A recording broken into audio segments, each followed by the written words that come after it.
by the airline to offer greater flexibility. You're listening to the Business Breakfast on Dubai 103.8. Join the conversation. Right, Dubai FinTech Sinder celebrating why they've beaten some of their larger rivals, the likes of Revolut and Wise, to launch a UAE travel card with 0% FX markup on international spending up to 40,000 dirhams monthly, therefore capitalising on a window where both global competitors hold central bank approvals but remain unlaunched. Wise since October 2012, Revolut since June 2026. But congratulations to Sinder and therefore their CEO Chris Hughes, who's been kind enough to join us live in studio to tell us more. Chris, really appreciate your time. Thanks for being with us. No, thanks so much for having me. Let's start with the elevator pitch, if we can. For those out there unaware of Sinder, what is Sinder and how does this card differ from others? How does it work? Sure, absolutely. So Sinder is a UAE-built, UAE-focused travel money app with, as you mentioned, 0% FX markup. Our intention really was to build a travel money platform that would really be well suited for residents in this region. So you typically find that UAE residents travel a lot, right? The majority of UAE residents are expats. They travel home, they travel for leisure, travel for business, and Emiratis as well.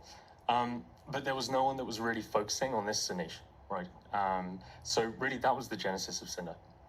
I have background in fintech over the last 10 years. And this was like an obvious thing for me. I've been here for 4 years. Yeah. I had the same problem. I was traveling home and spending, 5, 6, 7% on FX markup and fees and this kind of thing. So really, and I think you see other entrants, other international fintechs trying to come to the market.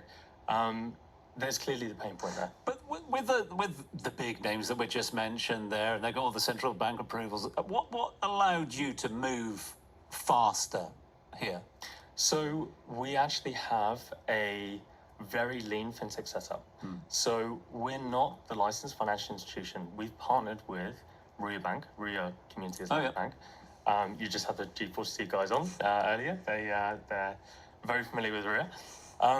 And so our setup was we built the technology layer on top of the bank to be able to offer this product and bring it to market as quickly as possible. That was pretty much our entire thesis. And although it's actually been about 2 years in the works, we've managed to beat almost anyone else to this.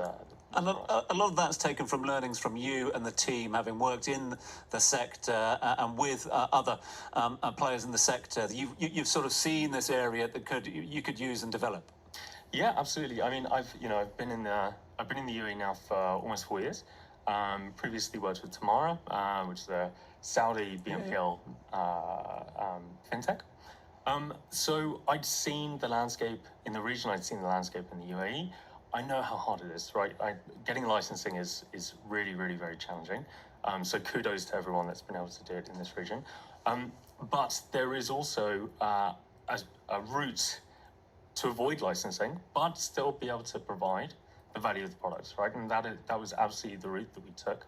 And it should be a comfort to users, really, because all of the compliance regulated activities handled by the bank, right?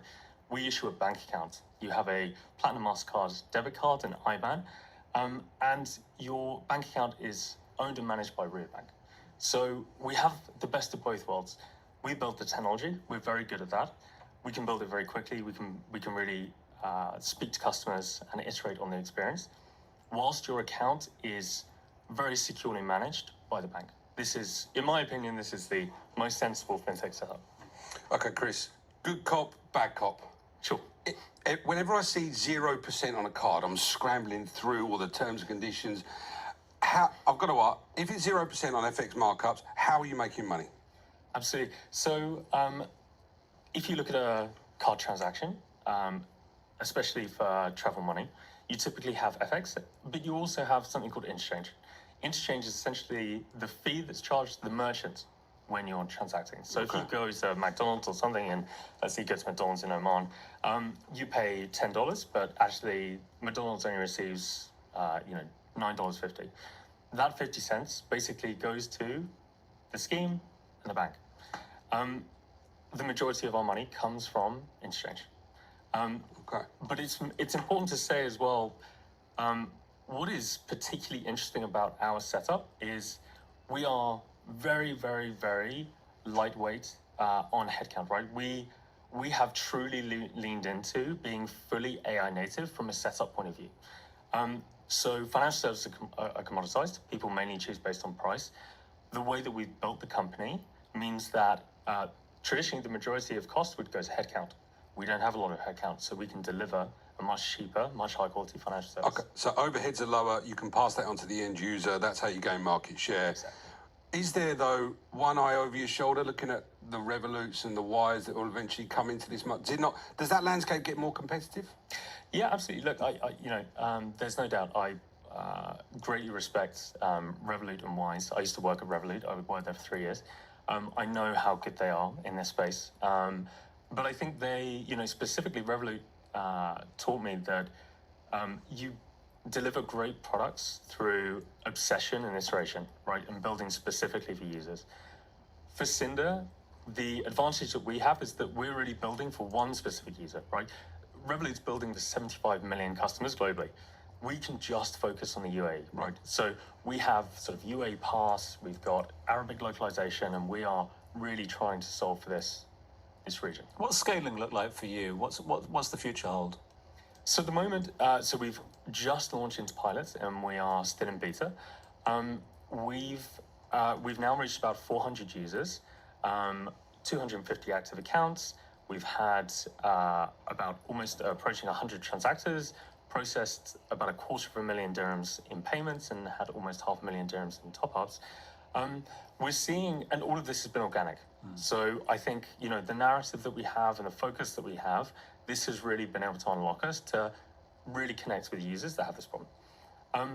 Now, there's clearly this pain point in the UAE. There are a lot of people that have the same problem. But what's particularly interesting about our setup is because we aren't licensed, one of the biggest problems in this region is if you get licensed in one country, it's very difficult to get licensed in another country. Our setup allows us to grow through banking partnership. So we think that we have probably one of the best opportunities in the region to be able to offer the same product across the region. Chris, all the best with the card, all the best with the future. That's the Sinder CEO Chris Hughes, and a timely conversation with a lot of people coming back and checking their bank balances after a little spendy summer as well. So big thanks to Chris for joining us on that front. Right, let's see what's happening in the world. Dubai 103.8.